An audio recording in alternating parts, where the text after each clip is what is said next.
Hey guys, welcome back to Andy's Dinosaur Reviews, and today we are back with another brand new Mattel Jurassic World Chaos Theory release. As you can see, we've got another Strike Attack figure. This time, we have the Huayangosaurus, and this one is definitely a very cool figure, but I think it's pretty evident just looking at it that Mattel decided to go stylized with their approach to this one, because we've obviously got some We've obviously got some absolutely massive spikes sticking off of the back of the dinosaur, which are just a tiny bit exaggerated, I would say. But overall, it still looks pretty cool and actually has some decent paint apps to it. Of course, there could have been a little more. Specifically, these thagomizers out here at the end of the tail could have been painted. I think that, if they had done that, it would have really topped the figure off. And then other than that, only thing needed would have been nail paint, which of course we don't have. And for some reason, every single one of these new figures don't have the floor in them. I don't know if they're all like that or if it's only the ones that I've got, but that's kind of intriguing to me. But if we turn it around, take a look at the back, you can see a nice shot of the figure, and then down here, a checklist of the other figures in the wave, all of which we have now reviewed, except for this one. I don't know for sure if I will, because I already have technically reviewed this figure in the past, and maybe I'll grab that one and just check it, up against the other one to see if there are any differences. I don't know. I do really love that Huayangosaurus, so we'll see. But again, very cool looking, so let's pop it out of the box and check it out. So there is our figure now, loose from the packaging, and honestly, I think it looks really nice. I actually specifically like this kind of almost crouching pose that it currently has going on, where it sort of seems like almost it's cowering. Maybe it's in the midst of a battle, I'm not too sure, but I actually really quite like that. It's different compared to some of the other stegosaur species that they have released in the past, so of course I can always appreciate something that's just a little bit different from their previously released figures. But overall, I think it looks really fun, so let's jump to a closer look and we'll check it out further from there. So starting up here at the head sculpt of our figure, you can see that looks really quite nice. One thing that I can see is a little off is the placement of the pupil. Kind of looks like it's kind of looking behind it, but again, at the same time, maybe that helps with the sort of crouching pose that it has. Again, kind of looking like it's cowering in fear, and now it's sort of looking behind it, so maybe whatever is about to kill it is coming from behind. I don't know. Definitely wouldn't be the worst thing to have going on when it comes to kind of creating like a, diorama of some sort. But overall, the skin detail of the face looks really good, really crisp, definitely pops on the sculpt. My camera is not going to enjoy this figure because it is green, different shades of green, and this camera specifically for some reason has an issue with different colors like that. But you can see that we have a darker tone for the beak. We can also see the nostrils on the beak, and that darker tone has a nice kind of satin shine to it, which is also pretty cool to see. It's like a dark brown, and then the eyes are a yellow with a black pupil, which I failed to mention. But you can see some larger sort of scoots moving along the lower jaw right there. Again, the detail on the upper side also looks quite nice. Let's take a look at the eye over here.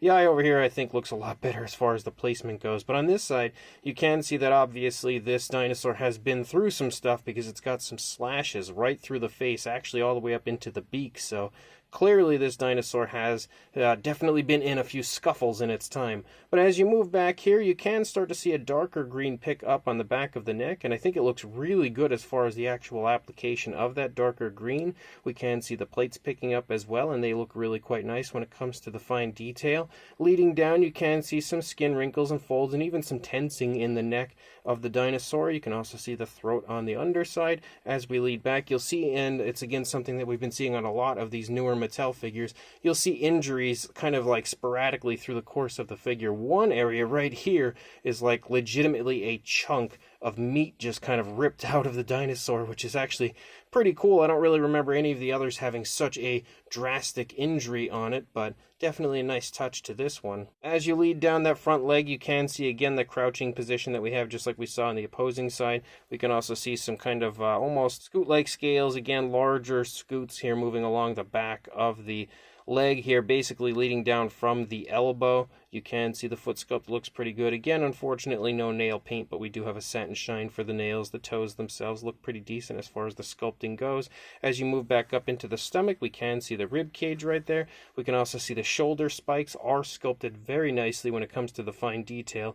Try to get close and see what happens so you can kind of appreciate the detail. I like that you can even see kind of like some injuries in the spike itself. You can kind of see like some scratches in that area, but again, it's actually painted, which is really nice. Sometimes sometimes Mattel goes the lazy route when it comes to the paintwork of their figures, but it is nice to see those painted on this figure. And then as you move up, you can see that darker green continues to follow along the back of the dinosaur, basically following along the spinal column, though it does end right here before these large spikes on the back. The plates are all very nicely sculpted, and they as well, again, sport kind of areas of damage, like you can see a chip taken out of that plate right there. And, again, same deal here. The top of this one is kind of chipped off. So it's really neat that they went ahead and applied so many different areas of, weathering basically to our dinosaurs, and definitely giving them a more realistic look. In some cases, maybe a little bit too injured, I would say, because this one is pretty much covered with injuries. Like you could see, the thigh is completely torn up, but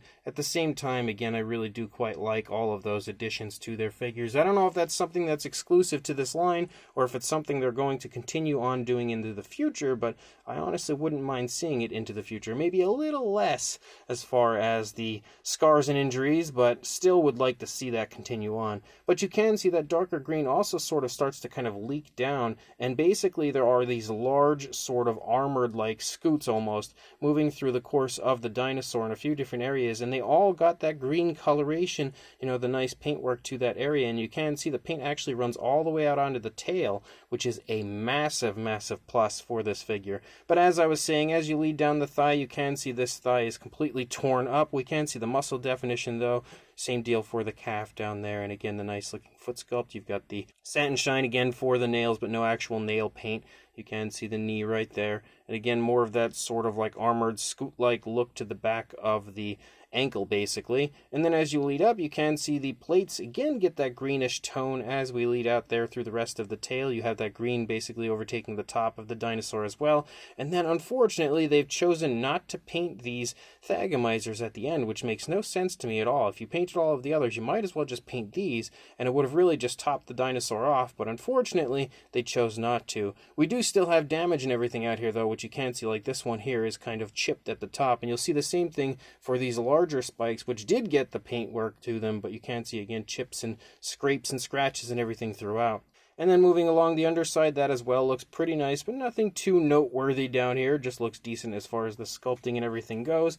And then on the opposing side, of course, it's going to look pretty much the same outside of the positioning of the legs, which is quite different, again, kind of with that crouching pose. You can see a very different look as far as the legs go. They're a lot closer together on this side compared to what we saw on the initial side. But again, sculpt-wise, it looks fairly reminiscent, very nice, very impressive, extremely muscular leg, and you can see a massive injury actually moving the entire way through the side of the figure. You can see it basically starts here in the shoulder area, leads back. There are even some chunks of meat taken out of the stomach right here on this side, which you can see like basically looks like some claws went right into that area and pulled the meat out.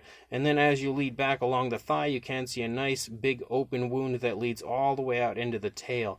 Very impressive sculpt work, and I apologize for the coloration kind of being altered a little bit when it got close, because again, my camera hates greens, but you can see overall this figure is really nicely done and is actually a lot cooler than I was expecting it to be. Now, as far as the action feature and everything goes, first of all, the action feature, basically you can press the tail down, which will cause the head to move, or of course, the way that it's probably meant to be would be to press the head, and that causes the tail to move, so it kind of has like a striking attack, basically, with the tail right there. Articulation-wise, you can very clearly see both the head and tail go up and down. Outside of that, you really only have the leg articulation, which is forward and back, and again, same deal for all of the legs. No difference there. They don't come out away from the body, just forward and back. We do, of course, also have the fax app code, which is nicely hidden within one of the plates, so if you would like to add that to your collection, there you go.